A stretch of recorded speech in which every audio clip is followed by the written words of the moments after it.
Gentlemen, fellas, I know what you care about. So let me start this one off by telling you that patriarchy is stopping you from getting laid. That's right, if it wasn't for patriarchy, you'd have a way easier time finding partners both seriously and casually. And you wouldn't even have to put in a fraction of the work all these dating coaches are trying to get you to do. You just have to show up and be yourself. Which, of course, in patriarchy is a little hard to do because, after all, what woman would want to see your true self, right? That's what they'll tell you. I'll explain this a little more later, but to truly understand it, we need to understand some of the basics of what patriarchy is, and more crucially, what it isn't. Because chances are you have a very skewed image of it, and a lot of that is thanks to whatever it is you have heard of feminist discourse. There's a very particular school of feminism that gets thrown at guys wherever they go. And because of that, you see the title of this video and go, what is this? Patriarchy is either not real, or if it is, it's supposed to benefit me personally.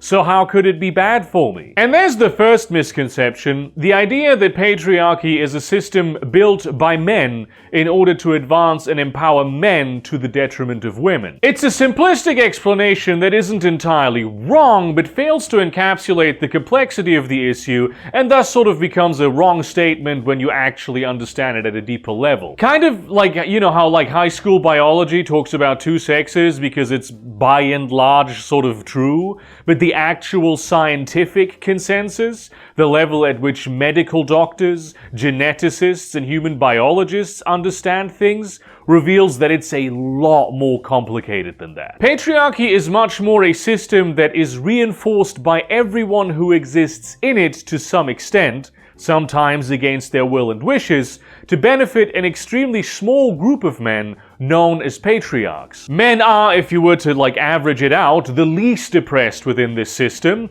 but they are still more oppressed than if they didn't live in patriarchy. And there's areas where they're just as oppressed as women, just in very different ways. And also there's certain areas where you can very strongly argue that they are more oppressed than women. Look, the hierarchy is just a little more complicated than like the evil and selfish men on top and then the righteous and good women at the bottom. I think especially people who live with a female perspective can fall into this trap of seeing that women, aware of their oppression, have this sort of gender solidarity, and they assume that this also exists for men, but it doesn't. There's no solidarity up here. There's instead a variety of hierarchical clades that have mechanisms to control one another, and by and large, some clades are above others to oppress those below, but those below are often shaped to also pull down those above them. Women pull men down in the interest of patriarchy, much like they put other women down for the same reason. Did you know that patriarchy has evolved to the point where women can become patriarchs? It is a pretty recent phenomenon. A famous historical example, very much a stronger exception than it would be today, is Queen Victoria. She was a patriarch. It's a bit counterintuitive. In common parlance, one might use the word matriarch because that's just how language works. But in the context of like a patriarchy as an academic idea, that isn't accurate. Because patriarchy isn't just about saying man word bad, woman word good. She was a woman, yes, but she controlled and actively expanded the greatest apparatus of oppression that existed at the time. She ruled over an undeniably patriarchal society, and her rule did not make it any less patriarchal. If anything, you might argue that it had the opposite effect. She was the highest authority of a patriarchal system. And much like girl boss feminism is still patriarchy but with different genders, it didn't change the nature of that system.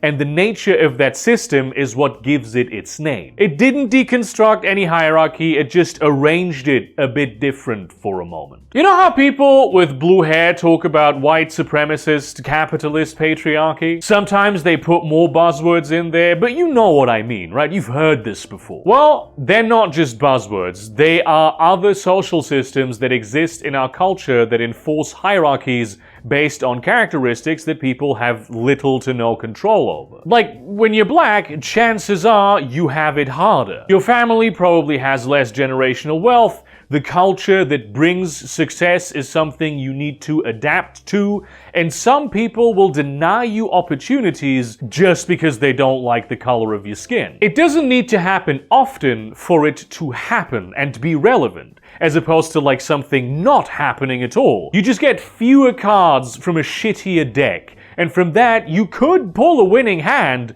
you're just not as likely to. At the heart of it, all these various hierarchies intersect. They don't just exist in isolation from one another. Each is part of the grand total pyramid of social hierarchy. You're not just like a man. You have an ethnicity, you have a job, an age, a familial status, a tax bracket, and all these things make up the circumstances of your life. Some of them you can control, others you can't. One of these is being a man, which is what we're going to talk about today. Being a man in patriarchy. None of the other things.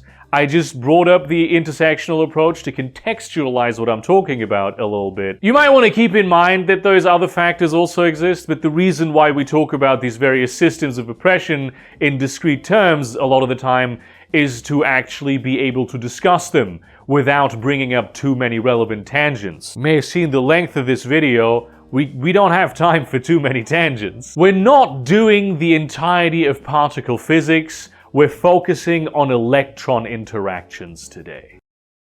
The number one thing which I find most important, the clearest area of men being more oppressed than women in patriarchal society, patriarchy does not value male life. A woman in patriarchy always has at least some sort of value. You are worth being kept alive, and it is in fact expected that should your life ever be in danger, available men will be sacrificed to preserve it. You still hear women and children first. It's still a thing that people say. Now, of course, women have a whole different problem in that arrangement, in the sense that their value is ultimately limited to basically being a servant who produces children and takes care of them. And if you try to go beyond that, to this day, you will be saddled with a lot of additional difficulties. But I am very firm in my belief that though this is not a desirable lot in life, it's preferable to literally fucking dying because some patriarch decided they need to conquer more land. When you're a man, your very existence is worthless until you have proven otherwise, and that proving never really stops. The ancient Hittites used to expel young men from society and treat them as wolves, meaning that legally they were equal to animals, so they had absolutely no rights until they had brought back valuables to their tribe. And where would they get those valuables? By taking them from others. They were forced to become bandits. It was not legal for them to participate in productive society,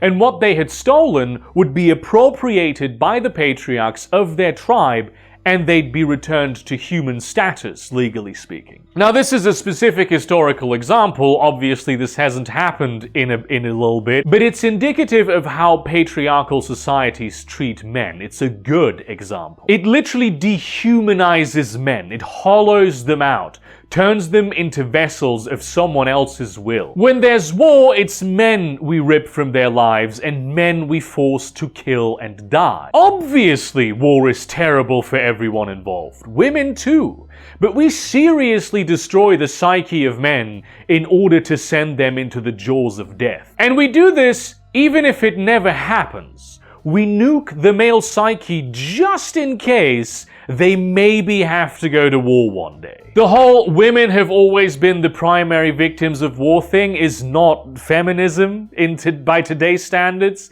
Hillary Clinton is not a feminist in any meaningful sense today. She's just a woman who affects the aesthetic of feminism to achieve patriarchal positions of power. She exploits the solidarity of other women to advance herself. Men are raised from an early age to idolize warriors, and patriarchy preys on the very human desire to protect others by creating all this elaborate propaganda around how amazing it is to be a cool soldier killing bad guys with your buddies. Most of the great idols of masculinity are action heroes who put themselves into terribly dangerous circumstances without batting an eye, and often suffer and die for both some abstract ideal and to protect other people. This isn't a male power fantasy. It's propaganda to shape the minds of men into believing violence is their only purpose. I really struggle with feminists who don't recognize this, even though they can pinpoint propaganda to shape the minds of little girls into thinking the most beautiful thing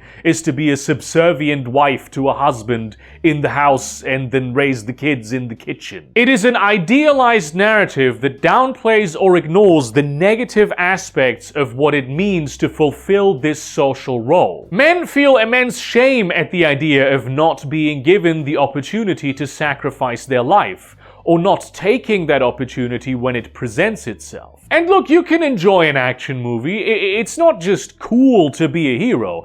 Being heroic is actually a good thing. Just as forging the bonds of a community and raising a family are also good things. But you have to realize that as an element of patriarchy, this is preying on your sense of wanting to do good. Lesbians love cottagecore. There's nothing wrong with that. The truth is that you are going to war so patriarchs can enrich themselves. History has seen very few righteous wars, and even where it has, they have been marked by unspeakable cruelty, scarring even the survivors in ways that they will never recover from. And in ways they're not really allowed to discuss. The deconstruction of war, the concept of anti-war media, is relatively recent in the cultural zeitgeist. It had its big breakthrough for our generations during the Vietnam War, and here it ought to be noted that feminists made up a significant portion of the coalition going, hey, maybe don't send men to die. It's a messed up thing to do. They deserve to live. Why are you doing this to them? And this wasn't just to make up for suffragettes shaming men for not going to World War I. We're doing one piece of progress at a time here. It's not just war where this presents itself. Men are still groomed from a young age to be soldiers, but for most of us that never actually happens. It's not the only way to sacrifice yourself, though. Consistently, almost all of the most dangerous professions, the professions that will quite literally destroy you physically and mentally, ruin your health, shave years off your life, are done predominantly by men. Pretty much the only super dangerous job mostly done by women is prostitution, which is a special case that comes with a number of complicated corollaries in its own right. This is why life expectancy for men is much lower across the board. The only value of a man's life lies in its destruction, and men know this. It's shameful for men to do things in ways that are physically healthy and safe. It makes you a bit of a pansy. Men don't even go to the doctor because they feel shame around burdening others with their health issues. Can you even imagine how many men die from that? Women can do the dangerous jobs just fine. Many of them are actively looking for women these days. It's just that women aren't brainwashed from early childhood to not value their own life. And good. And society doesn't generally hold it that it's kinda okay to do violence to women, as a blanket thing. It is in fact considered especially vile to do violence to women. Even in the sorts of situations where playing by patriarchal rules, it is considered a man's right to do violence against a woman. Like when she's his wife, and patriarchy holds that she is his property. It still is and always has been frowned upon. If you need to resort to violence to control your woman, that's a weak man. You're a weak man. There is never a good reason to do violence against a woman, only a few bad ones. That's sort of the ethos of patriarchy. Whereas there's plenty of good reasons to do violence to men. Now, domestic violence is a huge problem. Violence against women is a huge problem. And there are still many places where people understand that it's a problem, but they sort of throw their hands up because what are you going to do about it? It's the way society works. It's unfortunate, but there's a reason why when you think about domestic violence, you think mainly about violence against women. When experts estimate that probably almost half of the victims of domestic violence are men. It's a problem that predominantly affects women, but not by very much, it has recently begun to appear. And this shouldn't surprise anyone because every man knows how normalized it is for women to be allowed to hit men. Have you ever seen a romance film? Or any media, really, when a man says something that is hurtful to a woman, she gets to slap him. That's the rule. When I was young, I was fully prepared to have to suffer regular physical violence whenever I said something a woman I didn't like. And though it didn't turn out to be a problem as often as I'd expected, it's not exactly in the same category as quicksand when it comes to things my childhood warned me about a little bit more than was necessary. This has happened to me in and out of intimate relationships, and my reflex is always to blame myself because I don't care about not being harmed as much, and I probably deserve it. Now, there is a feminist school of thought that you're probably familiar with that makes all of this out to be a problem of misogyny. Men don't care about being hit by women because they think women are weak and they look down on them. Or they sacrifice themselves because they feel like women couldn't do it. And look, I'm not saying this analysis is devoid of value. It's a particular way of looking at the issue of patriarchy, much like this video is a particular way of looking at the same issue. Taking on certain perspectives can net us some very good insight when we talk about something as complex as this. Femininity is certainly devalued and demonized as a general rule in patriarchy, and we'll get around as to why that is in particular. But it does feel a little callous to see someone literally die, have their existence ended. Hear somebody say, yeah, maybe you shouldn't have had to die, and go, this offends me because it implies I could not have done this. What are you doing when you say that? Like in a context of patriarchal system. You're shaming. You are saying, how dare you suggest we value male life when someone's feelings are hurt? Clearly that is more important. You are using the exact same tactics that an abusive patriarch says to a son who isn't acting macho enough. This is a patriarchal idea with a feminist coat of paint. It's women not oppressing, but pulling down in the interest of patriarchy. This happens a lot when men bring up issues that they have. It's not just in really extreme cases. They're being shamed by people who call themselves feminists for being whiny and complaining just as much as they are by real hard men. They are being shamed for exhibiting traditionally feminine traits. We've done a lot of work as a society to reflect on and perhaps even address many of the ills patriarchy has done and continues to do to women.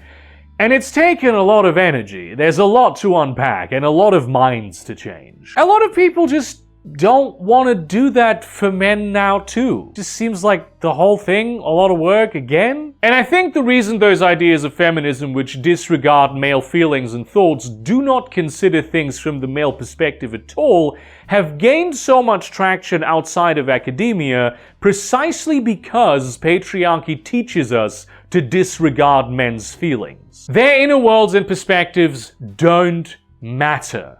Only their performance of masculinity does. It's just patriarchy in a dress. Women also contribute to patriarchy as active moral agents. Most women today call themselves feminists because obviously they're still experiencing a lot of patriarchal oppression. But because many of them don't really understand the totality of it beyond their own perspective, they have this revanchist mindset that ultimately leads them to reinforce patriarchal ideas. Ironically, this stems from the idea that women are somehow intuitively insightful into the perspectives of men, which is also patriarchal. It defines the role of women as men's emotional caretakers. It's also not fucking true. A lot of people who call themselves feminists are not interested in dismantling patriarchal hierarchies, or rather, certain patriarchal hierarchies. They just want to give more women the opportunity to become patriarchs. They think this is empowerment because pop feminism has never asked them to conceptualize a world without that hierarchy. And that's the irony, because all this devaluation of male life stuff comes from feminist literature. I got so many more men's issues to hit you with straight from the pens of feminist academics,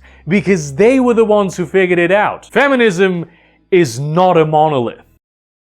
So we have a lot of social issues that need solving, and we don't really care about all of them equally. And the ones that we don't really care about just so happen to be the social issues that disproportionately affect men. Homelessness is a great one. The overwhelming majority of homeless people are men, and it's extremely common, even among ostensibly progressive people, to shame the homeless as architects of their own lot in life. People who have been crushed by systemic factors only have themselves to blame, because after all, they are men who have failed to prove their worth. We do care about homeless women a little bit, also not as much as we should, of course, but enough that we'll fund and set up shelters that keep men out without being at capacity. Because of course they're dangerous. They are wolves. They don't really count as human. The most egregious one, I think, and I'm gonna draw a little bit of flack for some of the things I'm about to say, is homicide. 80% of homicide victims are men.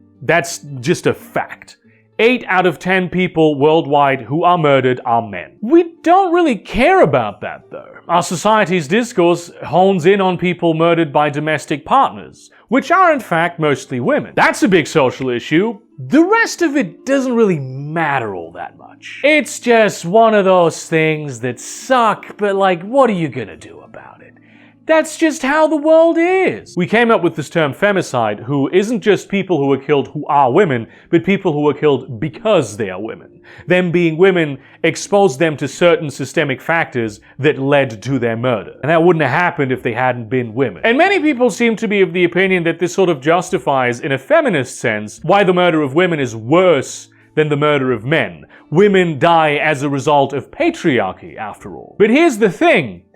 All those men also died as a result of patriarchy. We can't define a set of circumstances that make it specifically so men become acceptable targets, because men are kinda pretty much always acceptable targets. In the places where femicide rates are the highest, like war zones or cities in the grip of organized crime, the ratio of women to men killed actually tends to be skewed even more toward men than average. It's just that the numbers are so unspeakably immense. With femicide, again, I don't think the category itself is useless as a function of a particular form of very important analysis. It's a real thing that happens, and it's a problem worth being aware of. But we need to realize that by taking this out of a purely academic context, we are instrumentalizing the deaths of these women to further the patriarchal agenda of devaluing male life. And through time and space, I can hear some of you screaming at this video going, men commit most of the murders, men commit most of the murders, men commit most of the murders. And that's true, but what's your point? Is it alright to steal from the poor because most thefts are done by poor people? Women commit most of the infanticides. Does that mean it's okay to kill girls? Is it coolio to sexually assault men because most sexual assaults are perpetrated by men? I just want to know if you're pro-rape, basically. This notion has become such a truism over the years when it isn't even an argument. Like, it literally is not an argument. If anything, it has the same energy as justifying police brutality by quoting the, 13%, 50% statistic. It's a bizarre thing to say. Maybe you should ask yourself why you feel the urge to find some sort of half-assed thought-stopping cliche that makes the killing of men acceptable. Why do you think like this? Are you perhaps a human being whose beliefs are partially informed by the ethereal cultural ideas you have been surrounded with since birth? Then we go to cultural issues that we do care about. Toxic masculinity, huge topic. All those bad things men do to make people uncomfortable. The primary victims of toxic masculinity are, of course, men, but most people don't even know this because, who gives a shit? Remember that whole, man-spreading thing from years ago? With people going, oh, do you have to do this with your legs? Yes, there's organs down here that you can't just press together. There's organs that need to be held comfortably. And it was considered the height of feminism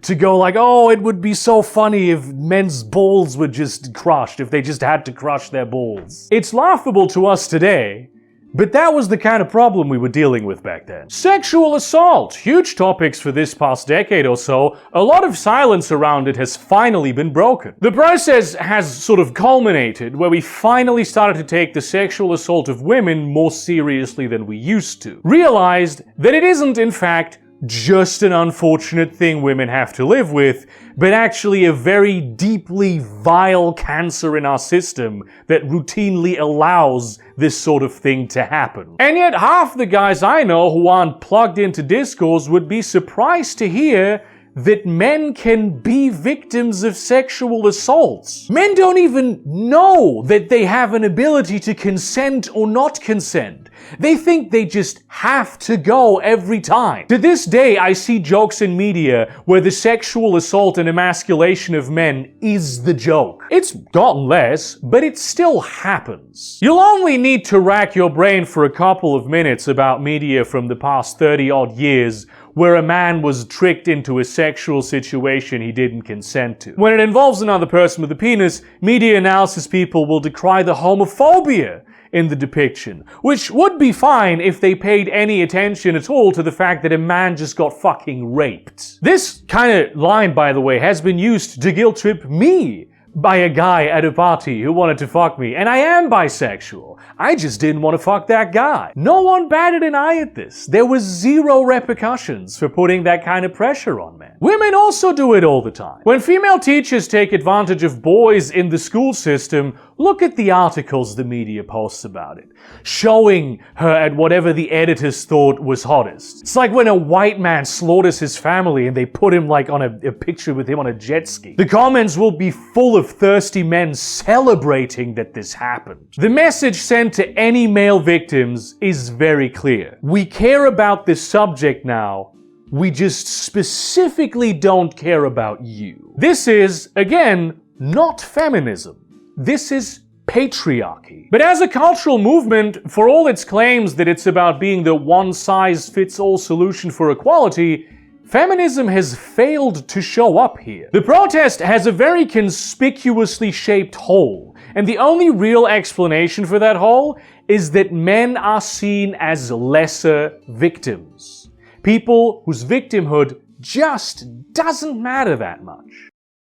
Let's stick with the uncomfortable stuff for a minute. When it comes to the overwhelming majority of crimes, men are the primary perpetrators. Very uncontroversial fact. Yes, women do tend to get significantly more lenient sentencing for comparable crimes, but that couldn't possibly account for the disparity. We talk about how young women are groomed into sexually abusive relationships by adults, and that's good, because we never used to talk about it and it used to just be completely normal. But it's rare that we hear about young men being groomed into becoming criminals, even though it happens all the time. This is a problem when you grow up poor, especially, right? So much like directed culture idolizes the criminal lifestyle, and even media outside of it does. It's glamorous, glorious, it'll bring you money and bitches. You'll be the king of the world. This patriarchal brainwashing is so powerful that even with anti-crime media, you'll have men idolizing the criminals. Breaking Bad and Peaky Blinders are popular examples of this. They recruit you with this, right? They hook you with it, give you a few bucks as a teenager,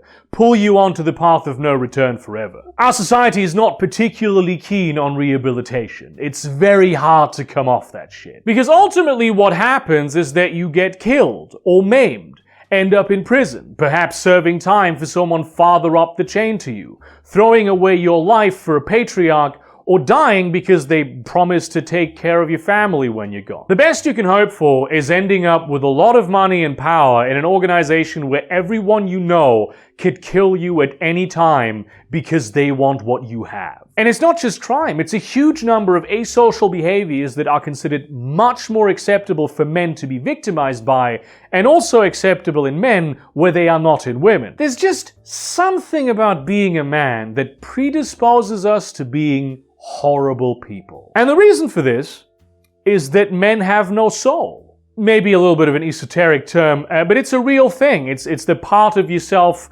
that connects you to yourself and the people around you. It's the ability to form genuine human connections and being happy being yourself. Not having that is an experience defined by total alienation. And this is a part that is taken from men. It is cauterized in us. I did a whole video years ago on the process of how this happens and how men are emotionally objectified. But to hit on the key point here, it happens in early childhood when we begin being denied love and attention, and discouraged from expressing our emotions. It isn't just parents who do this from the top down, it's all of society. It's your peers, other authority figures, the messaging in media. It alienates us from ourselves and replaces our goals with an ambition for power over others, because that's the only way for men to be anyone at all. If you put aside what you want and instead become this type of person, you will acquire money and women and other things also, and that's what you should want. Wanting anything else is unacceptable for you as a man. If you become impressive enough, you will be able to control what people think about you, force them to say and do certain things that you want. They will be deferential and forthcoming to you because they will fear your power, and this will make you happy. Many men, especially young men, seem to think that to be feared is to be powerful, when the truth is that to be feared is to have only enemies. When we raise boys, we take something out, and then there's a hole in them, and they tell you you need to do exactly what they say, and then the hole in you will be filled. Yet somehow the things they tell you to do are never the things that would heal you of your emotional wound. You need to be hard, just bear the pain. Never complain. Be a man. Kill your pets. I know that's like an extreme one, but I've seen it happen. No matter how well you perform to the standards of masculinity, what you get out of it is never enough to fill the hole. And when that happens, it's always your fault. That's a fundamental aspect of patriarchal masculinity as well, that everything in a man's life is ultimately up to his own decisions. And if you fail, you have no one to blame but yourself. You should have just done better. When the rewards don't come, when the happiness and connection you were promised don't manifest, you become desperate, and you think you have to perform even harder. You realize you need to be ruthless. The trick to performing well is to take what you want from others, whether they want to give it to you or not. It is, after all, your own fault if you don't do it. So it's your right to do it. The attempt to cash in on these promises is what makes men do unspeakable things. It's almost as if society was trying to shape men into monsters. Which of course it is. That's the whole point. Patriarchy destroys men's souls because it needs them to be oppressors. And to oppress is fundamentally a soul-deadening experience. It runs contrary to the human spirit. Even when you're not actively oppressing, it alienates you. It makes it very difficult to interact and form genuine connections with other people, because there's always that implied element of power imbalance. Sooner or later, that's gonna rear its head. From the very beginning, people adjust the way they interact with you. They are not their authentic selves. Think of if you had a friend who's a cop. Even if you're, good friends with them, part of you's always going to be wary what you say to them. And that's already enough to butterfly effect your behavior into a markedly different direction. Minorities tend to code switch when talking to their white friends. They expect to have to accommodate that power imbalance right off the bat. Women are careful not to pay too much attention to strange men, lest it be read as some sort of invitation. Most of the time, this isn't necessary at all. But it's not about those times. The reason women don't smile back at you on the street isn't you. It's other guys who will harass them over it. And they have dealt with that shit often enough to want to avoid it. It doesn't make connections impossible, of course, but it puts up barriers to this fundamental human need. I think this is part of why many white guys insist on these ideas that women and minorities have equal rights now on paper, so that should conclude the issue. They may not be able to put it into words, but they know those barriers exist, and they want to connect to people. When you are oppressed, one of the strongest things to do is form a community to stand together and support one another. The perfidious thing about patriarchy, or any system of oppression really, is that the oppressor gets to see the community that the oppressed build from a distance. But it's impossible for them to join in that connection because they were born into the oppressor demographic, which, they didn't choose either. They didn't make that choice. So the only path for them, the only promise of community, lies in performing the soul-deadening acts of oppression that will garner the approval of the oppressor community. But that community doesn't really exist. For community, you need genuine intimacy. I'm not talking like romance, even though it's very telling that for men the two are essentially synonymous. For men, the only spaces where intimacy between men is permissible are spaces where individual identity is surrendered to the collective and erased. It cannot happen to a man who is himself, only to a man who is performing masculinity by, say,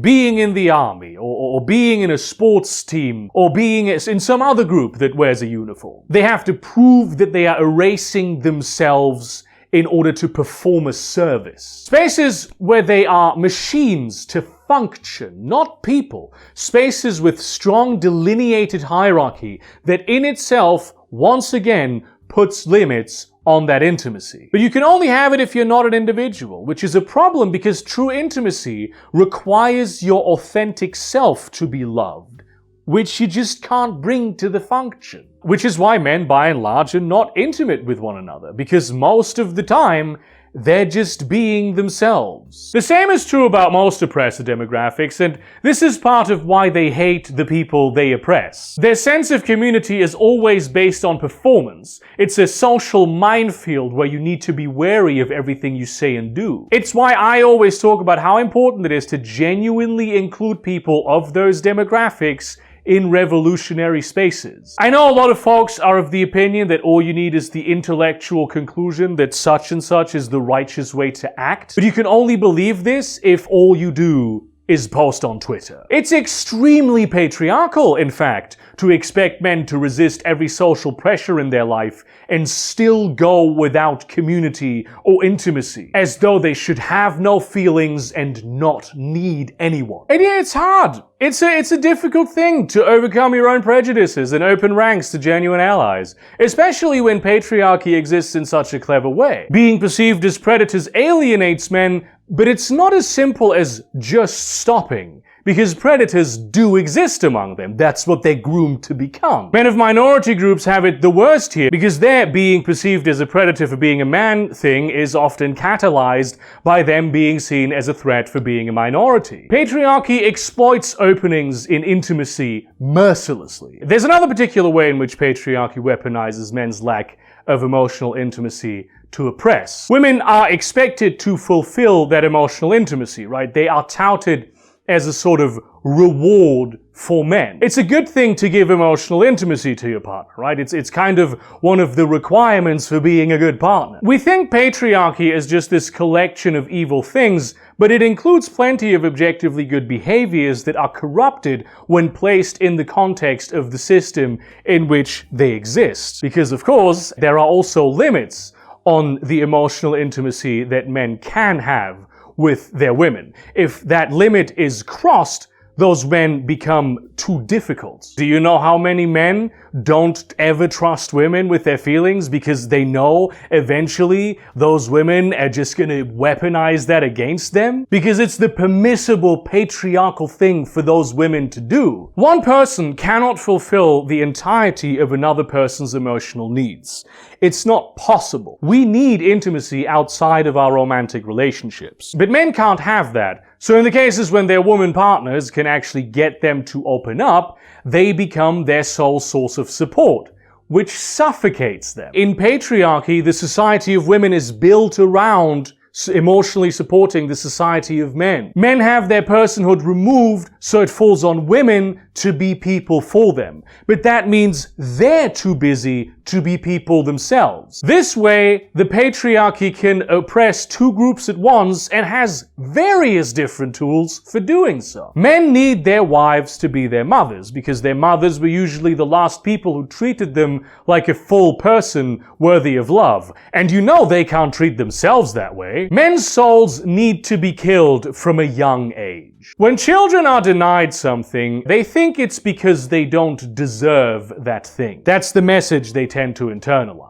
Boys who are denied affection when they are not acting like men grow into men who believe they are not worthy of the air they breathe unless they perform masculinity. If we don't become the psychopaths our patriarchs need us to be, we are considered insufficient. Which is why it's unsurprising that most men feel insufficient. Back when rifling was a recent innovation in warfare, tests were done where a line of riflemen would shoot at a blanket the size of a line of riflemen. The blanket was completely ripped apart. But in an actual combat situation, a life or death type deal where the enemy is gonna kill you unless you kill him first, this never happened. Over 95% of the shots never hit anyone. This was seen as a problem in warfare. Human beings are strongly wired not to want to kill one another.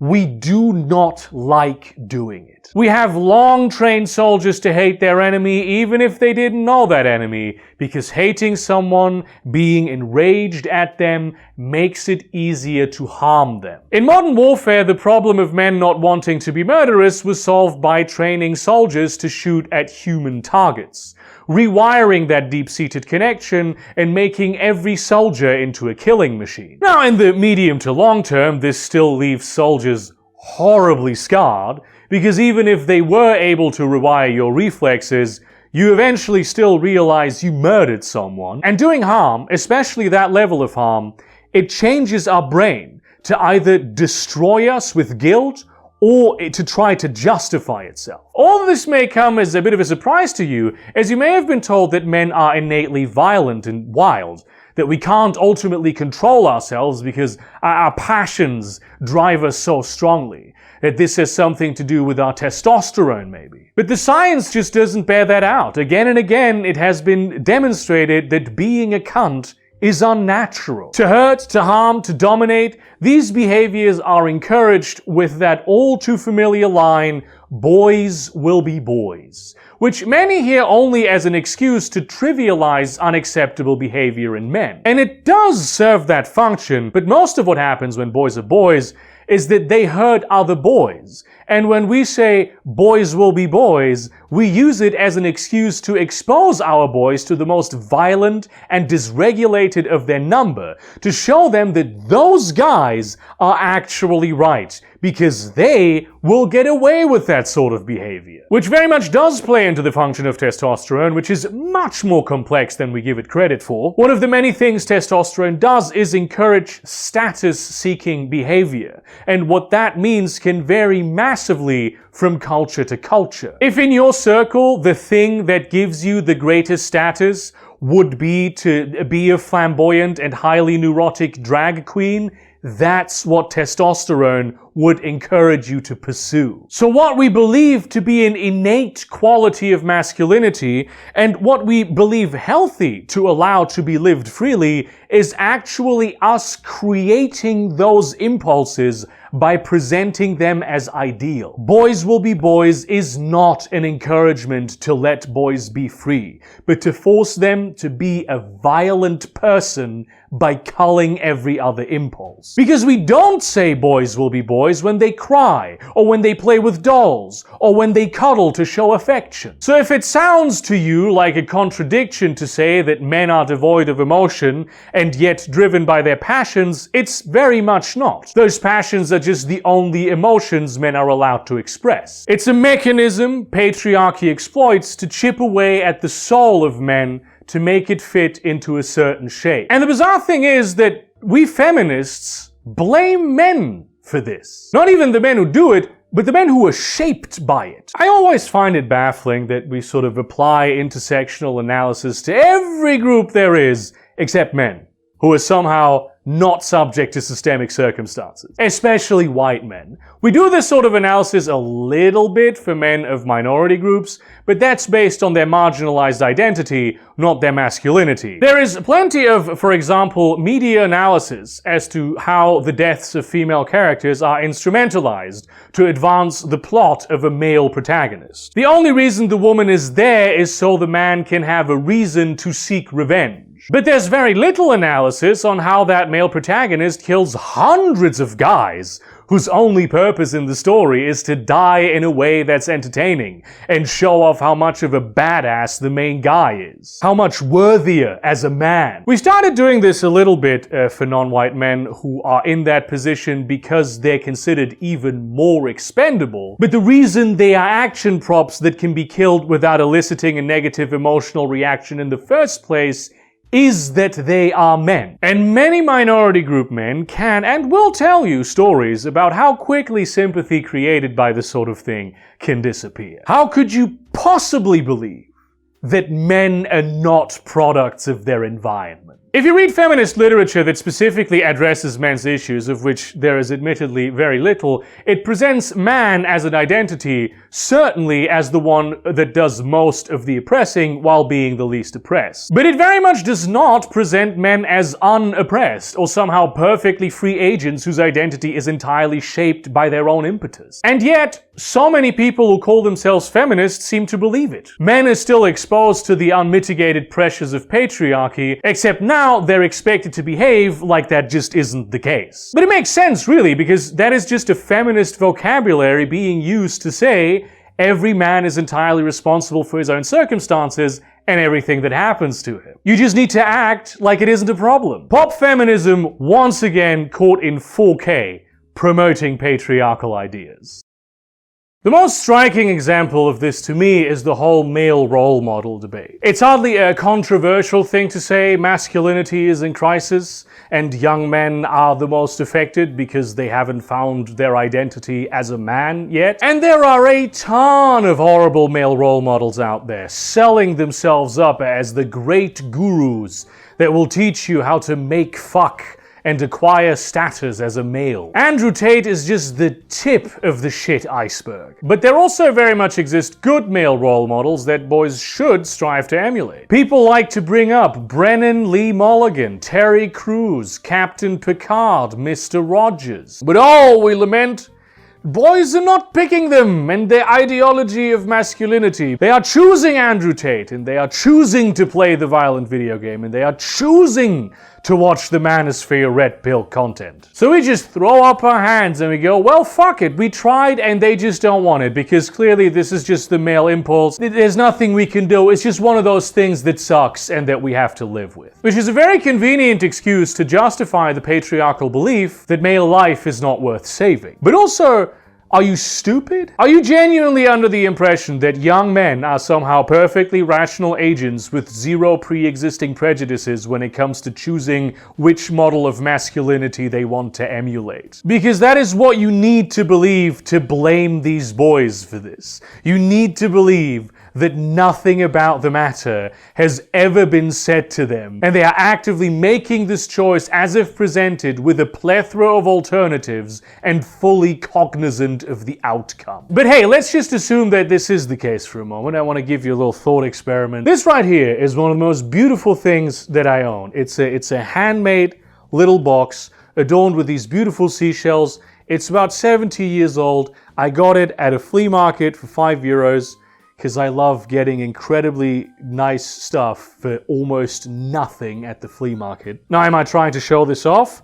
Absolutely. But I also put something inside this box before I started filming, and it's one of three things. It is maybe an unblemished bottle cap from a bottle of Wies-style beer from 1940. Or it is a Polaroid photograph of me with a one-eyed cat. But perhaps, instead, it is a real piece of Hagoromo chalk. Feel free to write your guess in the comments.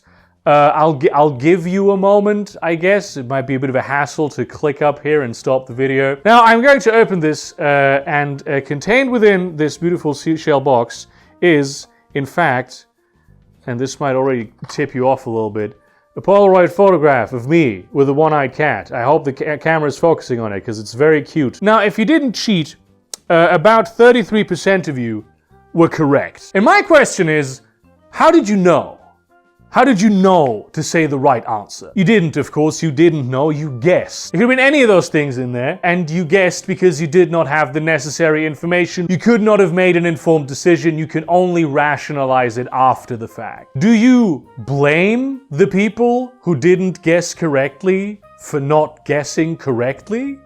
Do you think this is a personal failing of theirs? Because that's how we're treating young men who fall into that pipeline. Literally thousands of role models are throwing themselves at them to become their gurus. It's a whole fucking industry of grifters out there, preying on the sense of alienation these young men experience, and which the great social change of the past few decades has failed to properly address. And they're promising these men the knowledge not to feel that alienation any longer, to be someone instead of no one. And they can do that because these young men do not in fact know. They don't know. They do not understand. And how could they? How could they know what's in the box? Even if the right answers are out there, which they very much are, they're a fraction of the total chorus. The good voices rarely have millions of dollars behind them or sell themselves even as actual role models at all. They just so happen to be good role models, just not in patriarchy. And we live in patriarchy. Most male characters in media these days are either pathetic and ritually emasculated or evil but successful. Algorithms bombard 7th graders with content about how real men lead their lives like they're fucking Dresden. How could you possibly blame these fools for making the wrong choice in their desperation to cope with the experience of their soul being atomized by the grinding forces of patriarchal expectations? What we do instead is lecture these boys about how being oppressors is an innate quality they possess, and which they can never get rid of, but which they have to suppress and live in contrition for. Catholics could not have come up with something as vile as this. We tell them everything they shouldn't and can't be, and how it's not their time, that every one of their ambitions takes away something from others, that the one thing they were told to be is not permissible anymore. And then somebody comes along and says, actually, all these negative qualities that everyone has always ascribed to you are good,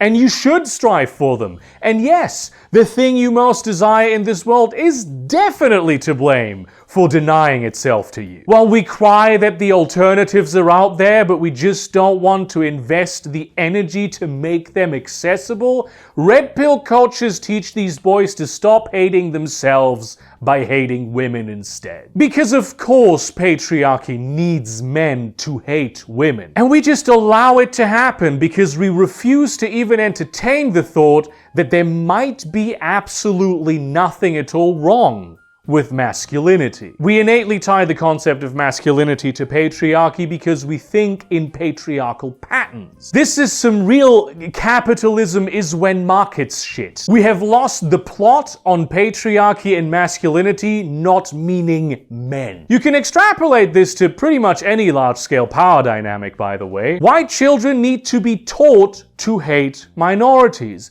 Religious extremists need to be indoctrinated into hating heathens. Of course, being shaped by your environment to have your life go down a certain path doesn't absolve you of the burden of agency. You still ultimately choose to become an oppressor because you choose to engage in the behaviors that contribute to patriarchal oppression. But should we not at least try to resolve the systemic issues at play here? The things that direct boys and men into being this way? Are we not willing to give up the pleasure of having a whole group of people as our emotional punching bag? Because that's also what men are in patriarchy. Men tank the resentment that the people they oppress have for the patriarchs they are forced to serve. How about, in order to try and deconstruct patriarchy holistically, we start treating men like we do women? By which I mean people with the capacity to feel a full range of emotions. Like people with a soul. Think about this. What are the constituent elements of a human soul? The things that make us connect to others, the things that give us a strong and moral heart. Feeling emotions openly and without shame. Loving and expressing that love with all the vulnerability and loss of control that it brings. Allowing yourself to be cared for without first having to earn it, but just because you are worth it by virtue of your being. To let go of that constant need for absolute control and give yourself to nurture your community every once in a while. Collaborate with others without expecting anything in return, without needing to assert your status through doing it, but just for the act itself. To care for others, peers and perhaps even strangers, in an open, earnest and sensitive way, instead of just permitting some silence at best. Being tender with others' wounds and your own, instead of just disinfecting them. To have compassion even if it feels foolish and weakens your position. To reserve for yourself the freedom to be a bit ambiguous. Let the world come to you and do as your mood strikes you, instead of always clinging to rules that do nothing for you. To be impressed and giddy with excitement about wonderful things the world puts into your life every single day. To embellish yourself, to be a little vain for no other reason than it feels good and expresses who you are. To let the shape of your soul seep into your surroundings. To be happy for no reason when you haven't earned it. It's no accident that the word gay used to mean happy. All of these are classically feminine-coded traits and behaviors. As a man, having any of these traits comes with a cost to your masculinity rating. Even if you live in a society that's tolerant of this sort of thing, they make you less of a man in the eyes of others and probably yourself. Femininity is leveraged against men in patriarchy. It's used to induce actual gender dysphoria in men. In order to keep you in the hamster wheel, it needs you to never quite feel like enough of the gender you aspire to being. That's the quintessential male experience. And so many cis men are blind to this because they never got taught how to reflect on this sort of stuff. Feminism is, after all, for girls. You wouldn't believe how many trans men are out there going, I never feel man enough because I'm not a fucking sociopath. And that's such a telling sentiment. No, King, you are inadequate at being a type of man that is inadequate to masculinity. A type of man aspiring to which is actively destroying men. Don't fall into that trap.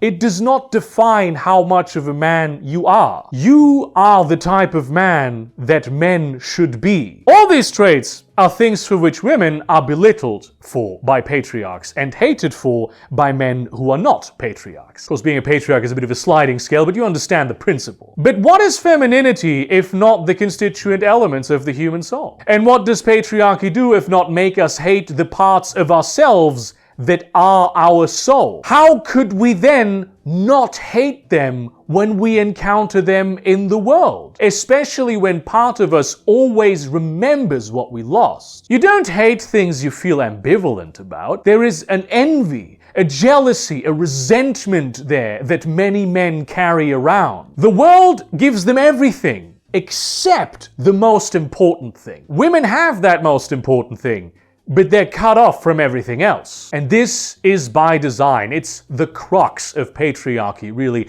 It's the motor that fuels men's hatred toward women. That way, they don't direct it at their patriarchs. And a huge number of men hate women. They really do. It's not just incels. It's not just like explosive misogyny. It's usually subtle and simmering.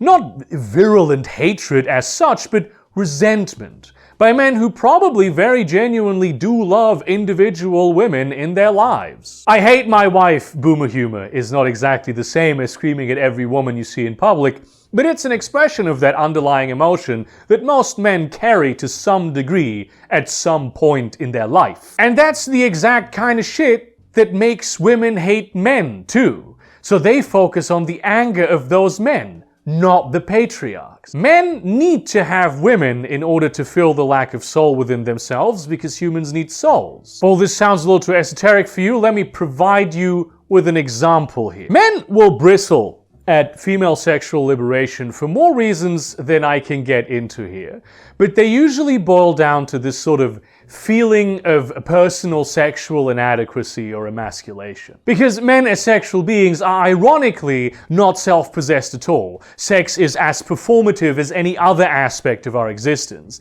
and it is in fact exalted, in a sense, as the ultimate expression of masculinity. Because of course patriarchy needs men to carry that sort of insecurity with themselves in order to do their job of oppressing women. Think, for instance, about cultural narratives about masturbation. For women, it has become, somewhat recently, broadly, but always to a certain extent, which is what made men insecure about it, a thing you do to pleasure yourself autonomously. Female sexual liberation conceptually is about self-discovery and celebration. It puts you in a place where you do not need someone else in order to achieve pleasure. But for men, masturbation is something that is always sort of a shameful in a way. Especially with performative masculinity, masturbation is seen as this sort of second-rate alternative to having sex. Male masturbation is always a point of shame to some extent. It's what you do when you're not impressive enough to fuck, and people readily shame men for it. And the people doing much of that shaming work are women, because they too are instruments of patriarchy. You're jacking off because you're essentially a loser. The idea of a man genuinely and earnestly enjoying the act of masturbation is something that both men and women often look down on and problematize in different ways, even though there's nothing wrong with it. Pleasure in general is not for men in our culture. It's not a thing that men are supposed to do. It's unmanly to take pleasure in things unless they also include some type of discomfort, like smoking, drinking whiskey, eating burgers that'll give you heartburn. Men are supposed to seek discomfort, not pleasure. So if you do find pleasure in something, you need to earn it by bearing that discomfort. The only permissible way to derive sexual pleasure as a man is by taking others, by scoring, by proving yourself worthy of the sexual reward of status, by being good enough to be chosen. There's a ton of relationships where men are fucking miserable and women are under constant pressure because the men are convinced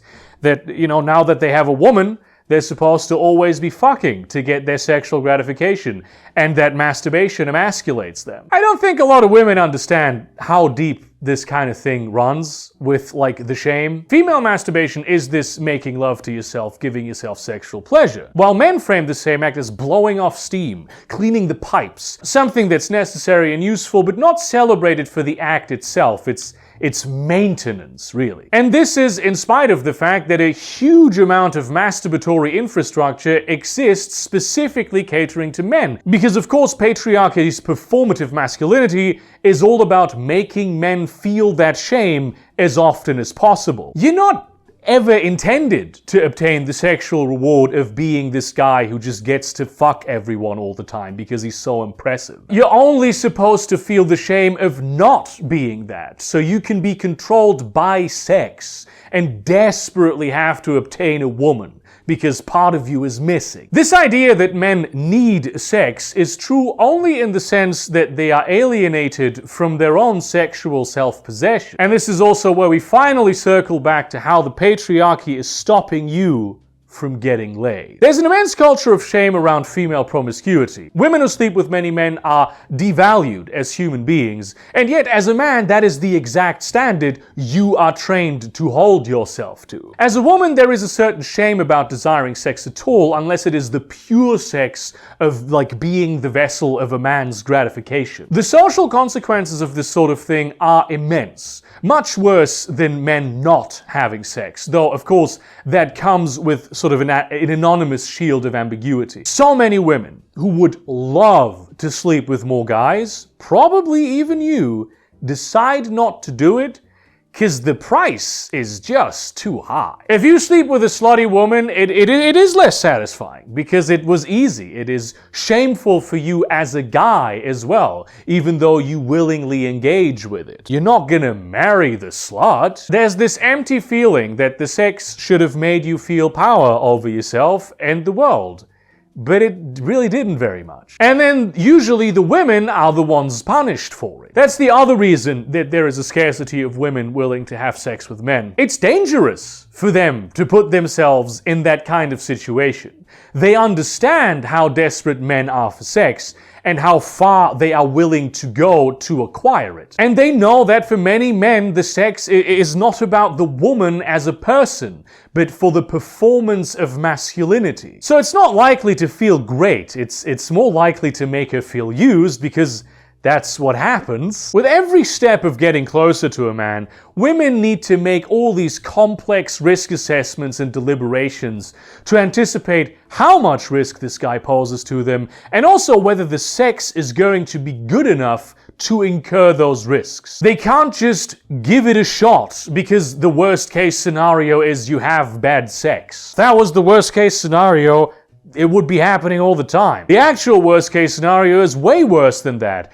And even in a post-Me Too era, you often have no recourse as a woman. You don't either as a man, but this is particularly to understand why women decide the way they decide. Patriarchy forces women to be extremely sexually selective, and it does this with the intention of depriving you of sex. Because usually it should be 50-50. Both people have to agree. Both people are the choosers. It needs women to feel unsafe so it can create a scarcity of sexual reward that keeps men tearing themselves to pieces. And this is the funny thing, because patriarchal propaganda today will look at the very rational sort of sexual selection behavior women are forced to engage in to protect themselves and then call that feminism. But this whole female hypergamy 80-20 rule shit, it's all rooted in patriarchy. It's all there to make you suffer so much that you go out and make women suffer because you can't fucking bear it anymore. Because you need to have some sort of power in your life. If all you care about is getting laid, making it so women are safe out there and don't constantly need to worry about being taken for gratification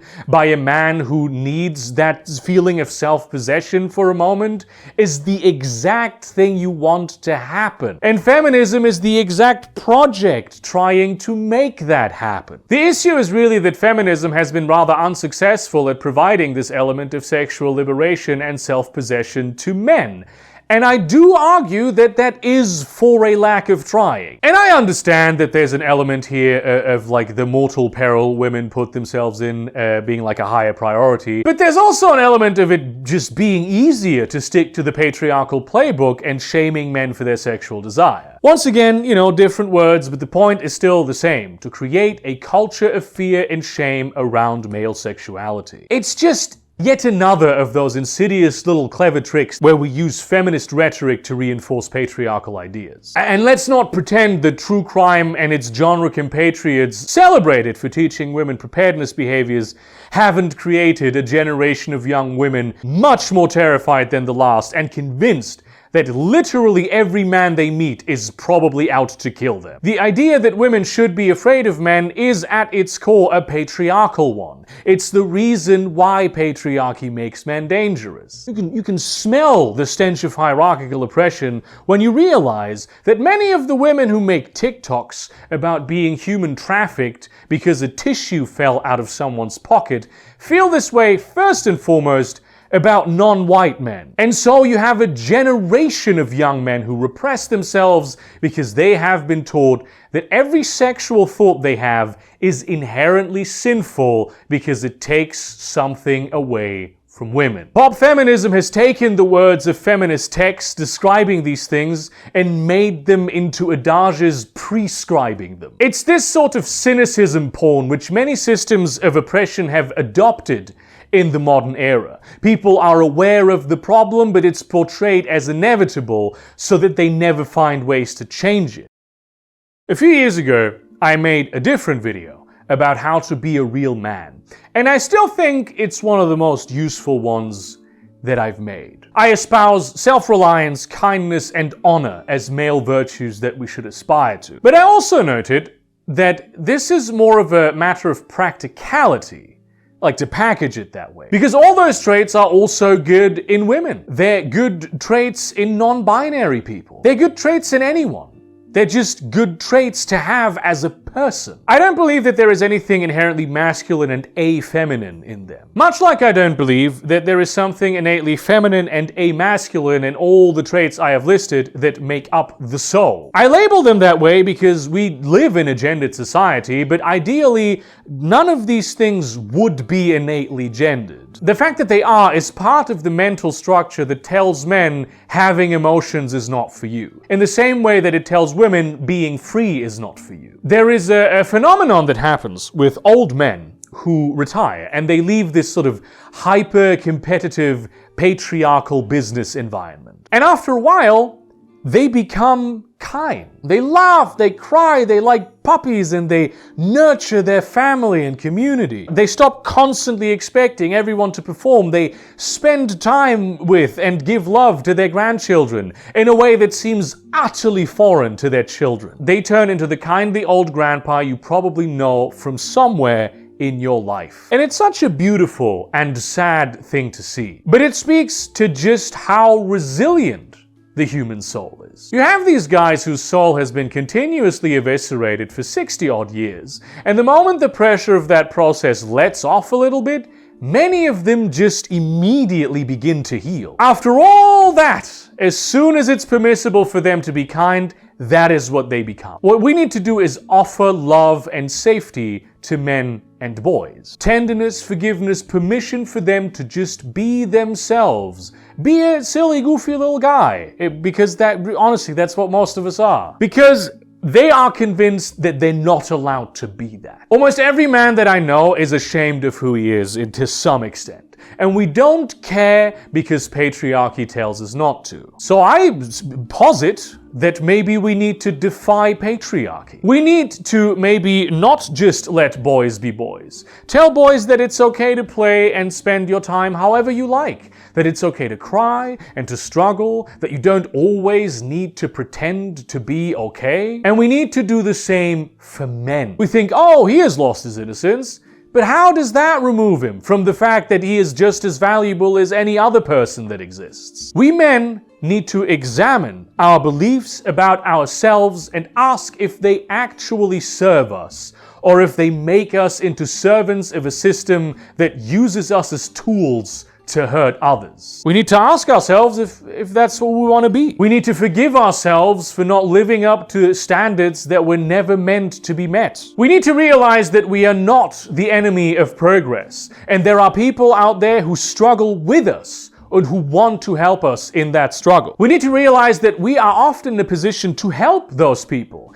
and it's to our benefit to lift them up, because it hurts a system that hurts all of us. We need to realize that we can show up in solidarity for them, and it's also entirely reasonable for us to expect that they will show up for us as well, because that's what allies do. We need to realize that we have nothing to lose and everything to gain from linking up with feminists. We need to start learning that we have value by the sheer virtue of our existence, and we do not deserve the fate of being discarded. Everyone else, we might want to consider how men feel. Ever, really, just like at any point would be an improvement. Men are out there suffering right now, and a propaganda machine fueled by hundreds of millions, if not billions of dollars, is constantly grasping to pull them deeper into these toxic patriarchal beliefs. Are we really gonna let patriarchy win because we can't bring ourselves to empathize with men? Is that the one battle we don't want to pick? We might want to accept that the constant unabashed hatred and belittlement being posted by women and men who may or may not describe themselves as feminist is hurtful to men, and they are well within their rights to be in pain about it. An emotional attack provokes an emotional reaction. We might want to ask ourselves why it makes us uncomfortable when men are themselves, why it gives you the ick when a guy laughs at a funny cat video. If that kind of thing does give you the ick, by the way, I invite you to examine why this is, in the same way I invite any man to ask himself why it gives him the ick to see a woman out of the kitchen. We might want to realize that men are not born monsters, killers, predators,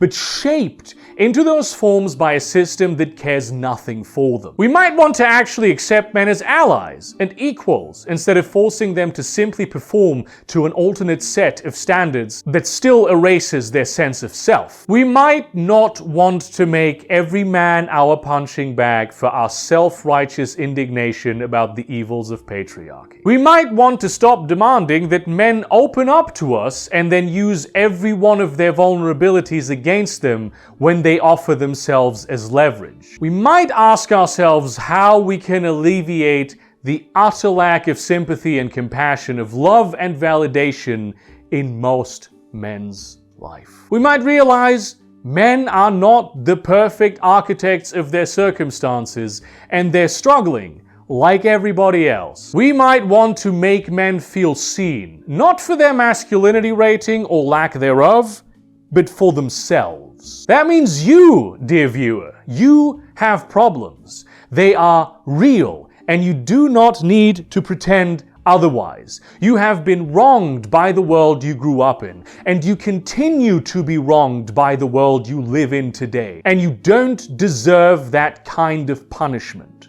You never did. Having, displaying, living all these feminine traits only makes you less of a man in the eyes of people who want to use and manipulate you. Living them makes you more of a human being, an actual person instead of a husk. And I think you deserve to be that, a person, just because you exist.